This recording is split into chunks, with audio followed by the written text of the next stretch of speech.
Good morning. We're making Brittany's famous, well, my famous tea that Brittany loves. So I'm adding some little jasmine ball in here. Scoop of pink roses. Look at how beautiful they look. Yeah. Really good for your skin and complexion. A little organic chamomile.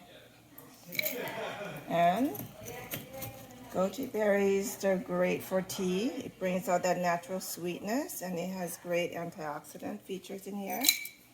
And we're adding some, of course, lavender because she loves everything lavender. So here we go. We're going to add some water now. It was like our way to get better. Ooh, delicious.